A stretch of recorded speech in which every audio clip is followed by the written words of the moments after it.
na pwedeng maggulat dito sa Aurora yung biglang may Ay! carry. Yun yung gulang factor!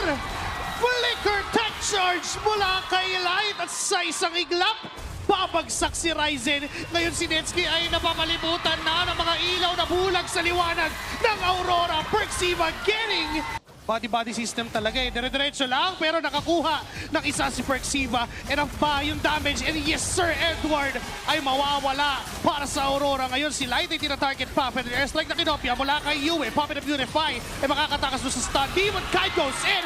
Unstoppable at di na mapigilan pa. Siyempre, worth it na trade yan para sa Omega, lalo na kung makakapag-push sila dito sa gitna.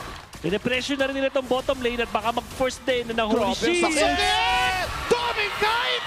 Wala nang respeto at papasok mismo sa base ng Omega. Ang gulat to mula sa Omega. At ito na nga ang pag-push mula sa Aurora Gaming. One inhibitor turned down at mukhang susunod na rin ang pangalawa. Nakahubad na ang base. Isang play na lang ang hinahanap. Di na kumatok. Basta-basta na lang pumasok.